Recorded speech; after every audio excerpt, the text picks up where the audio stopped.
My name is Alison Gannett, and I live at Holy Terror Farm, an organic farm in the middle of nowhere in Colorado. And I also run Alison's AntiCancer Personalized Nutrition. In my past lives, I was a professional extreme skier. I jumped off cliffs for a living. That was, a little crazy. And I've also been a climate change consultant. So I've had a lot of hats in my life. I've had a lot of adventure. And in 2013, I was, feeling a little bit off, but I had this big talk with Microsoft. It was like one of my biggest extreme skiing speeches, and I forgot to get on the plane. So my husband was like, this is a little odd. Then a few weeks later, I actually was cooking in the kitchen and the grease caught on fire on the stove. And instead of me trying to put it out, I was watching the flames. Like I was mesmerized by these flames. And my husband walked in and said, "What are you doing?" And I was like, "Oh, it's just so beautiful." And this is not okay. Something's really wrong with my wife. I've been kind of in denial about it. I didn't really realize at all what was going on.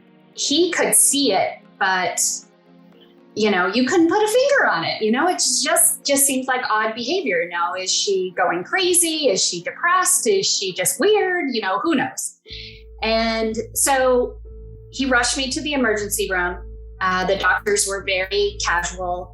Then they came back with like a scowl on their face. And I barely even remember this. And you can show the picture. I mean, my tumor was like almost as big as my brain. The fact that I was walking and talking was really a miracle. And the doctors were so casual about it. They were like, "Oh, do you want to come in next week and we'll talk about surgery?" And we're all like, whoa, we need to get to a major city because we live in the middle of nowhere. We don't want to be at a podunk hospital. We need some serious help. Luckily, my family got on board at that time. We, called lots of brain surgeons. We knew this was going to be major surgery. Of course, it was hard to get in. I ended up getting rushed to Denver and got in with a really amazing surgeon. It was a 10-hour surgery to get the thing out. At first, they thought it was a meningioma, and they were like, "Oh, no big deal." But then the pathology came back, and it was a hemangiopericytoma. And this is a type of cancer that just keeps growing back. It also loves to metastasize down the spine and then get into all your organs. So it was very, very serious. The doctors at the time, they were like, "Oh, well, you're young and in shape, and this is going to be no big deal." Meanwhile, I'm recovering at home, and I'm looking on the internet, and I find that the mean survival time is like 6.8 months. And luckily, the surgery was so traumatic that they didn't want to start chemo or radiation for 6 months. So meanwhile, I'm on Dr. Google. Luckily found Dr. Nasha Winters, long story short, and she talked about, let's look at why you get cancer. Let's look at what's causing it, the root causes, and then we're going to go at it from that angle and the whole metabolic approach to cancer. And I'm a science geek, so it made sense to me because what she was saying resonated. Why do we get sick? It's dis-ease, not just disease. It's, we're unhealthy for a reason. Now, I thought I'm an organic farmer. I'm a professional extreme skier. I'm exercising every day. I'm eating right. I thought I was healthy. And if I had $1 for every one of my clients that said, "I am healthy," I'm like, "But you have cancer, right?" So obviously something is not in alignment and we need to dig into the root causes. And I did a seminar with Dr. Nasha, a 4-day retreat, and it just changed my life. Obviously jumped on board with her. And I actually decided to turn down the chemo and radiation. she and I looked at the tumor pathology together. And when you looked at the tumor pathology, the tumor personality actually wasn't susceptible to radiation, and it wasn't susceptible to chemo. Now, I'm not against those things. They can be the right tool for the job. But in my case, if you dug really deep, and this is not what the doctors found, they just really didn't look at it that closely. And I decided I'm going to go for the full metabolic approach. I'm going to look at all the reasons I got sick. I boil it down to three main things. I call it SIT, stress, insulin, and toxins. Now, you can also call it SHIT, which is stress, hormones, insulin, and toxins. Nasha has 10 different areas. I just find for most of my clients that it's too confusing and they can remember SIT and SHIT. So anyway, so I just took my type A personality and dove into the ketogenic diet. I dove into, getting my insulin resistance. I had no idea that all these subsets of kind of ill health, I had all these things going on throughout my whole life. When I got diagnosed, I was 48. I thought it was normal to have a thyroid disorder. I thought it was normal to have fibroids. I thought it was normal to have arthritis. I thought it was normal to have pain in my joints. I thought it was normal to have bladder infections, yeast infections, lung infections. What really blew my mind is every single malady that I have disappeared within 6 months of implementing. Now, this is an anti-cancer ketogenic diet. Now, there's a big difference between like internet keto and what I call anti-cancer keto. I am focusing on getting 9 cups of vegetables a day, really, really high quality meats, grass-fed, grass-finished, wild-caught, et cetera, et cetera. It's all about the quality of the food and what the animals ate. Also, I'm a really big fan of genetics, so dove really deep into my genes and what I should be eating and what I should not be eating. And a lot of times everybody's just like, one size fits all. You should eat, kale because it's a cruciferous vegetable. Well, I have a genetic mutation, CBS, that doesn't process cruciferous vegetables very well. So, here I was eating tons and tons of kale, but I couldn't really digest it very well. Now, meanwhile, I was a vegetarian. My genetics came back and it turned out I was the worst vegetarian possible because I have a gene called TCF7L2, which doesn't allow the processing for grains and legumes. So I was eating the exact opposite of what I should be eating. And then meanwhile, we ran my husband's DNA. He loves red meat, and it turned out he had genetic hemochromatosis. Turns out he had genetic hemochromatosis and shouldn't eat red meat. So I think the overall message that I heard is we really need to personalize our diet, and not only for our genes, but also for the expression of our genes, looking at our labs, and then also looking at tumor pathology and health history. I love being a Sherlock Holmes and kind of weaving all the details together and figuring out what I should do and what I should not do. I loved this approach so much. Within a year, Nasha had asked me if I wanted to train with her. And so I said, hell yeah. I did a 1-year program with Nasha, and that launched, basically I stopped my extreme skiing career and decided to go into personalized nutrition. And I've been doing every single class I could get my hands on since then.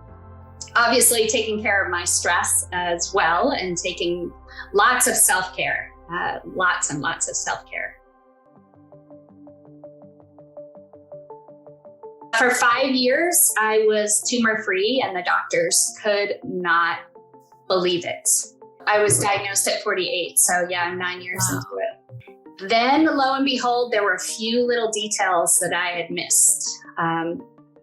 We had missed that we had radon in our water and in our air. I also had missed that I had Lyme disease. Also had missed that I had some parasites. And the biggie, the elephant in the living room, well, another one, dairy. Turns out my DNA, I cannot process dairy. So I finally quit dairy. But then my toxin profile came back, and we live very rurally and grow and raise almost all our own food except for coffee, chocolate, and salt. So when my tox report came back, it was crazy. I was filled with every chemical known to mankind. And Nasha and I were just scratching our heads like, what is going on here? She went to a medical conference very recently, and it was all about the wildfires and the wildfires spreading chemicals. I also have a gene called ApoE. Everybody's probably heard of it. It also makes you very susceptible to air pollution. And also there's plenty of research papers on PubMed linking air pollution to brain cancers. So I think also Lyme disease they found is crossed the blood-brain barrier. So all I can say is I'm doing really well right now. I've had some reoccurrences. I've had some subsequent surgeries. I am just digging and digging for more information. Also, there's like full effort on this side, full surrender over here. And I'm working on the surrender part because I can't sit here and stress out about the air pollution that there's almost nothing I can do about, right? So I put the full effort and the full surrender together into Namaste. I'm doing some amazing IV treatments right now that are like alpha lipoic acid, high dose vitamin C. I'm doing some off-label drugs, niclosamide as well. I've done hyperbaric oxygen. I'm also now doing hyperthermia. I'm game to try it all, and I'm all about test, don't guess. So I always test my labs. I test 80 labs a month. I have for 9 years. So my lab spreadsheet is a couple football fields long. And so I can see the results of each treatment because I add them separately and I see the before and the after. So the proof is in the pudding in my book, like, is something working? Then I can test and see if it is working. Also doing infrared saunas, of course, gentle detox. I mean, lots and lots of meditation. The list is very long as far as self-care. The mental emotional component of cancer is so key. And so many people say, oh, I'm going to get to that later. But the reality is, let's say you're eating a perfect anti-cancer keto diet and you're under 20 total grams of carbs and 12 grams of net carbs, and your protein's perfect and your fats are high and your weight is perfect. But then all of a sudden you have a stressful day, your cortisol is going to go through the roof. And when your cortisol goes through the roof, then your insulin is going to go through the roof. So I could be eating perfectly and have a stressful day, and then I could be feeding cancer by my thoughts. And that is, woo, not to even mention childhood trauma. That's a whole nother. But, I always say that cancer is the best teacher. I never would have dug this deep into my health, and I really feel blessed about that. But cancer is also a freaking pain in the ass as well. Yeah, so when I started this journey in 2013, there wasn't a whole lot of information out there about the ketogenic diet. And of course, we didn't have amazing things like chronometer.com where we can track our macros. We didn't have Keto Mojo where we can easily test our ketones at a low budget. It was kind of like trial and error, doing things. I mean, I didn't know that milk had sugar in it and that skim milk had more sugar in it than full fat milk. So learning the hard way in the beginning, which is why I think was inspired many years ago to write my anti-cancer cookbook, because the recipes out there on the internet were just way too high in carbs. And they were full of what I call Costco sausage and cream cheese, not well sourced things, and full of a lot of things like almonds, which are sprayed really heavily. So, I tend to avoid almonds because I think they're too high in toxins. So in the beginning, I will say I felt lost. I really thought I was eating healthy with my 9 cups of grains a day, and so you all of a sudden, like, if you don't have grains and rice and pasta and beans, like, what do you eat? And so the evolution of figuring out what to eat on a diet, how to lower my insulin, how to lower my hemoglobin A1C, how to lower my fasting glucose, how to increase my ketones, how to get hydrated, how to get electrolytes, how to learn how to have enough magnesium so that you're pooping 2 to 3 times a day so you can detox. These things were all super hard in the beginning. And I think that's why now with my coaching business, I created a 28-day program for people to, like, step 1, here's day 1. Let's look at your water report and let's figure out if you need to buy a water filter, and day 2, let's talk to your doctors. Here are some healthy questions for your doctors. And so it walks people through what you can do, because I was so lost. I feel that there's a lot of other people out there that are equally as lost and equally as confused. And I think the other thing that's really important is everybody's different. Every cancer is different, and there's no one size fits all. And that we're all expecting to eat the same low carb diet, and it's going to be the right fit for everybody. And we're all really, really different. We want to look at the tumor pathology. We want to look at your own DNA. We want to look at your epigenetics. We want to look at your blood markers. And that's the part that I find very fun, because otherwise you just feel like I'm just waiting for my next scan and I'm just petrified. If you have stuff to do that makes you feel empowered, that you're taking charge of your health. Oh, I see that my copper is too high, so I need to take zinc citrate to lower that cancer growth factor. And then I test my copper next month and I realize that I've pulled it into Dr. Nisha's healthy range and I've eliminated 1 more cancer growth factor. I think of it that way. Just these steps, getting rid of each cancer growth factor 1 day at a time. And that just feels so hopeful. And you don't have to listen to your crazy doctors saying that you have 6 months to live and you've got to do XYZ PDQ or you're not going to make it. I like taking charge of my health. And it's not for everybody, but I enjoy it. And I like to help people who need some help taking charge, because it's difficult. It's so hard when you're starting out, like, just you're so overwhelmed with just the cancer diagnosis alone, Yeah. Yeah, and that urgency from doctors. Oh, yes. Yeah. Oh, if you don't start chemo tomorrow, that, I can't tell you what's going to happen. I can't. But then you ask the doctor, like, my big question to my doctor is, how many of my types of cancer, and this is a big question I have a lot of people ask, is of the people that have my type of cancer and do what you recommend, surgery, chemo, radiation in my case, how many of them are living a long, happy life and dying of old age? And then I give them year limits, like 5 years. How many make it to 5 years? And they might say, oh, well, 5%. And then how many make it to 10 years? And they might say, well, 2%. And then how many make it to 15 years? And then we got to the big 0. And I was like, well, why would I choose that route if you're basically saying to me that you don't have a cure for my type of cancer? So how scary was it at first being your own advocate, like telling your doctors that you weren't going to pursue the conventional therapy? Well, when I told my doctors that I wasn't going to do what they wanted me to do, they actually tried to disown me.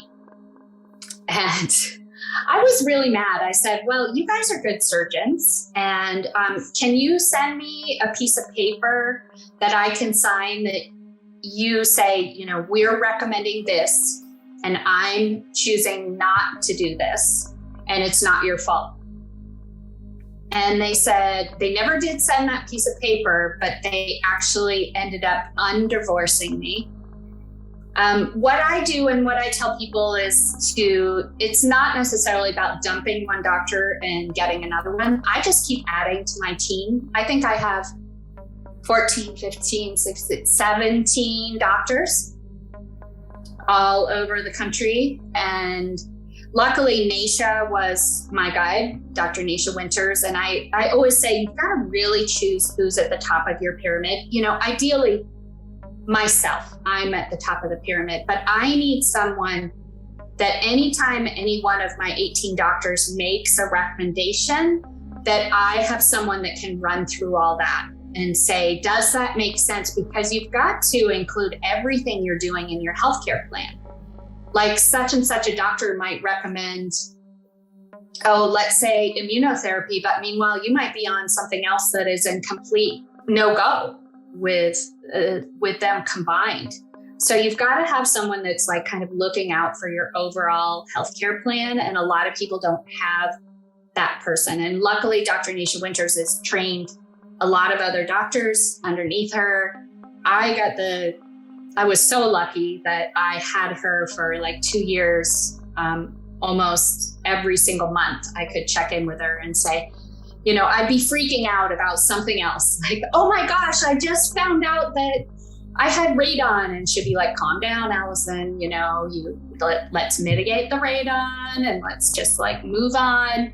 Cancer isn't caused by one thing. And we often get really tied up and like, oh my goodness, my one lab looks terrible. You have to look at the whole picture and look at all the cancer growth factors that are contributing to your ill health and which ones are players and which ones are not players. And it's kind of like a process of elimination. You can put a line through what it isn't. And when you put a line through what it isn't, then you can slowly figure out what are your big factors. And it does come down to kind of stress, insulin, and toxins for a lot of people. If you could talk briefly about like what the financial cost would have been of the conventional treatments compared to like what you're doing now, your tests, I'm sure. Yeah, it's kind of a catch-22 because my insurance was covering most of the conventional therapies. But for example, like proton therapy would have been $150,000. Chemo was $30,000 a month. And then, then you look at really, a lot of people don't look at the side effects. What are the side effects? And I ask my doctors, if I do, brain radiation, what's going to happen to me later? And they were like, well, you could get cancer in 10 or 15 years, but we're not going to worry about that because basically, what they're not saying is that you're going to die of your cancer right now. So we don't really care. So some of the alternative, I don't like to call them alternative therapies because I want to call them futuristic therapies. Or we can also talk about them as being historic therapies, right? Because Otto Warburg and the whole Warburg effect of cancer and cancer metabolically preferring to ferment glucose.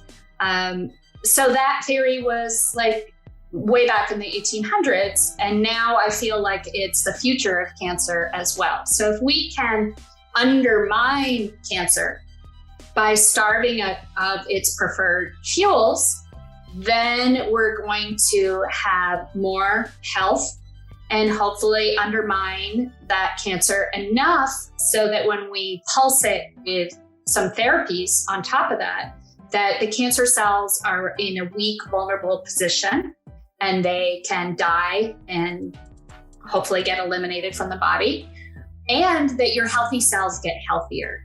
I mean, I feel better now at 57 than I did when I was 25. When I was 25, I mean, I had every known like ache and pain and illness, my whole body. And I just kept putting, the check engine light was on, but I just kept putting tape over it. I thought that that was normal. to just keep experiencing all these things as you get older. Oh, it's normal to get arthritis. It's normal to get thyroid disease. It's normal to get fibroids. Like, it's normal to get allergies. It's not normal. Those are all signs of inflammation. Yet we're not taught the basics of inflammation, the basics of mitochondrial damage, the basics of why we get sick. If we were all taught this as babies, we would not be having this conversation right now.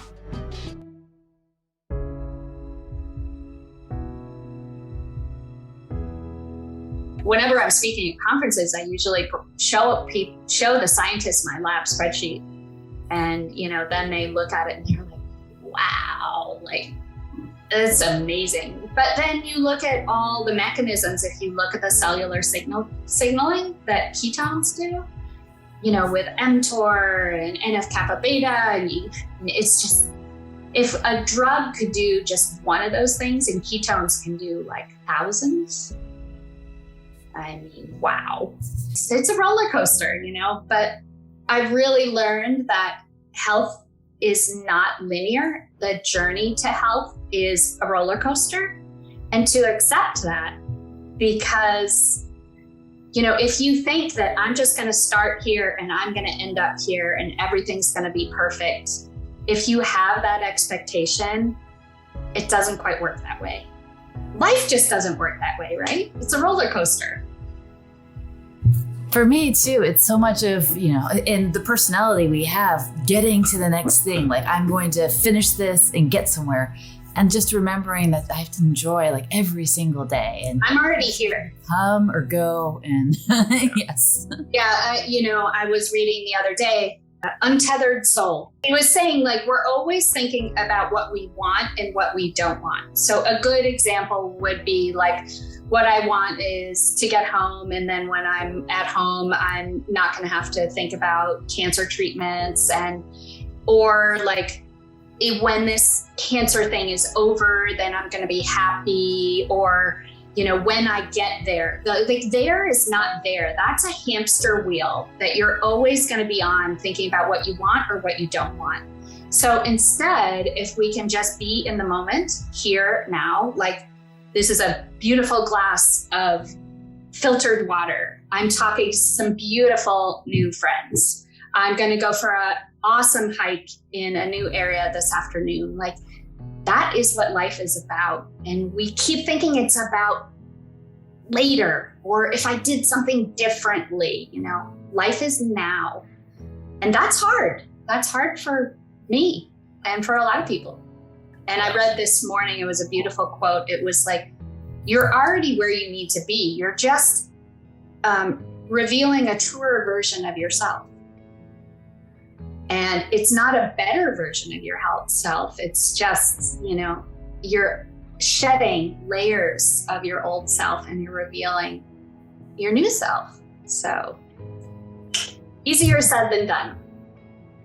I would say to people that are out there panicking, because if you hear that C word, you know that your whole life just changes in a heartbeat. And the doctors push you to make a decision. I would say take an enormous deep breath.